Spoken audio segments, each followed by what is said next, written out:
Hey everyone. I thought I'd do a post today about poetry. I've been memorizing and reciting poetry pretty regularly now for the last couple years.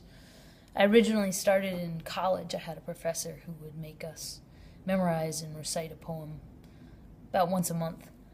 And I loved that practice. But once I stopped taking that class, I stopped practicing and forgot all the poems I memorized. And then, I don't know, about 5 or 6 or 7 years ago, my father's friend came to dinner, and at the end of the dinner, he recited the rhyme of the Ancient Mariner to us, and it was thrilling. It's an extremely long poem, and it was so impressive, and the mood he created and the vibe around the table was amazing, and it was such a gift. So that was the catalyst for me to begin memorizing poetry again. And I have a little book that I carry around with me where I paste poems that I'm working on into. I paste them into this little book, and then I carry that around as I hike. I love to go hiking, and I can work on a poem, work on a stanza, work on a line as I walk, and refer to the little book if I forget something. I also like to do it on the subway when I travel around New York. You can get a lot done in a 20-minute subway ride. So I thought I'd recite a poem today.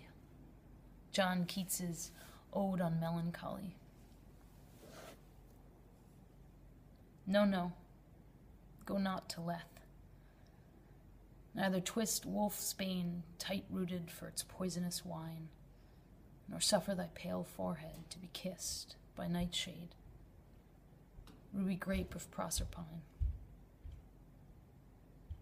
Make not your rosary of yewberries, nor let the beetle nor the death moth be your mournful Psyche, nor the downy owl a partner in your sorrow's mysteries. For shade to shade will come too drowsily and drown the wakeful anguish of the soul. But when the melancholy fit shall fall sudden from heaven like a weeping cloud that fosters the droop-headed flowers all and hides the green hill in an April shroud, then glut thy sorrow on a morning rose, or on the rainbow of a salt sand wave, or on the wealth of globed peonies. Or if thy mistress some rich anger shows, imprison her soft hand, and let her rave and feed deep, deep upon her peerless eyes. She dwells with beauty, beauty that must die, and joy whose hand is ever at his lips bidding adieu, and aching pleasure nigh, turning to poison while the bee-mouth sips, aye, in the very temple of delight, veiled melancholy has his sovereign shrine, though seen of none save him whose strenuous tongue can burst joy's grape against his palate fine.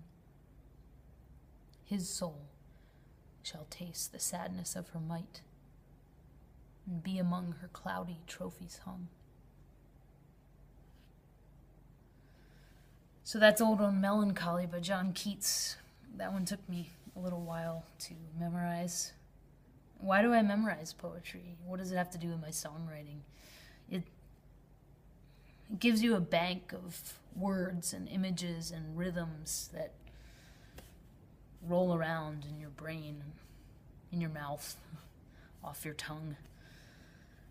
It just puts all this language inside of you that generally isn't yours.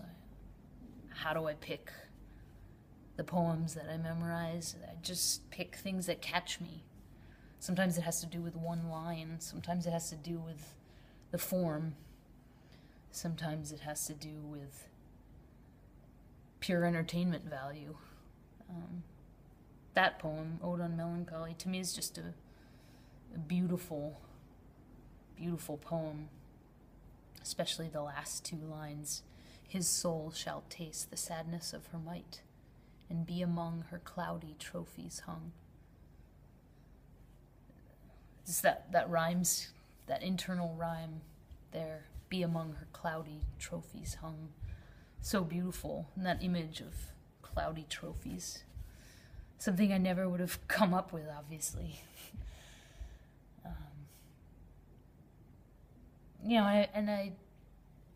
It just fills you up, all that language. It fills the well. And as a writer, any kind of writer, you gotta fill the well.